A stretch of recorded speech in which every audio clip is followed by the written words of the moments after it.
الله.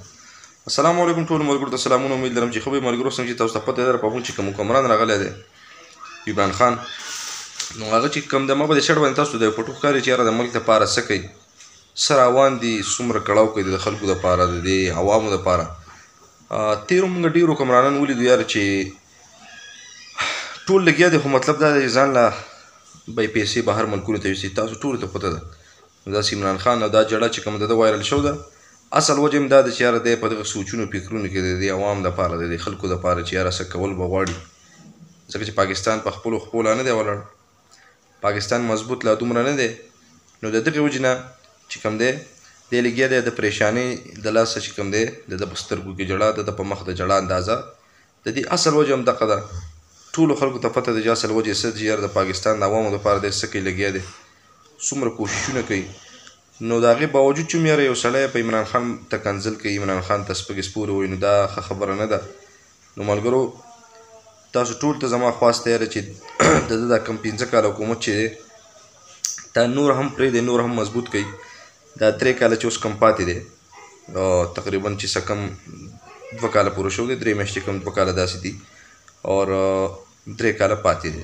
دا 3 کاله به هم دی پرېږدو یاره چې دی څه کوي د دې ملک دپاره څه غواړي څه مستقبل جوړوي د ملک ځکه چې په ملک قرضه ډېره زیاته ده.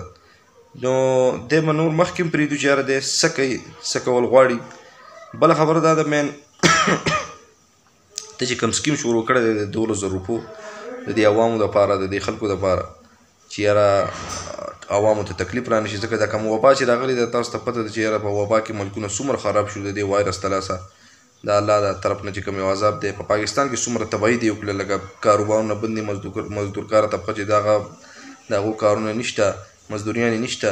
نو دغسې د ملک په سطحه که موږ ووایو پاکستان د دې یو عذاب د لاسه هم ډېر زیات په غویمه کې دی او ډېر زیات په پریشانیانو کې دی. نو الله دې وکړي چې زموږ نه دا وبا هم ختمه شي. بل دا چې یاره د دې د داسې حکمران چې کوم دی د ده قدر عزت وکوي او داسې نه چې یاره ډېرو ملګرو دته په کمنټسو کې دا لیکلي وي یاره یو ملګری پکې و د ده په دې پارټۍ کې هغه دا لیکلي چې یاره اگر عمران خان کو سجدہ کرنا گناہ نہ ہوتا تو میں اس کو سجدہ کرتا کہ داسې خبره وه چې لکه کوئی کته ته که سجده ګناه نه نو ما به د سجده هم کړو. دا خبره خو ډېره ناروا خبره ده ځکه چې سجده چې د صرف پیغمبرانو ته چا نه کړې نو دا خو دومره دغه نه دی خو به هر حال د خپل ملک دپاره د پاکستان دپاره د خلکو دپاره ډېر زیات غمګین دی خفګان محسوسوي په دې خلکو باندې په عوامو باندې. نو مهرباني وکړئ یاره ډېر خلک ورته کنسل کړي یا تېره ویډیو ما یو شیر کړلو چې یاره خلک ملګرو کنسل کول. نو ملګرو د جړا وجه اصل هم دا دی چې یاره دی په دې ملک خفه دی په دې عوامو خفه دی. نو مهرباني وکړئ چې تاسو هم په ده لږ خفه شئ. زه ګورې په پي ټي آی پارټۍ کې نه یم خو جړه ډېره زیاته وایرل شوه هر کس پې خپل ریاکشن ویډیو کړې ده. نو زما پې دغه ویډیو چې یاره دا چې کومه جړه ده اصل وجه هم د دې خلکو دغه دی. مهرباني وکړئ زموږ چینل سره سبسکرایب کړئ لایک کړئ مخکې ملګرو سره شیر کړئ. ډېره مننه.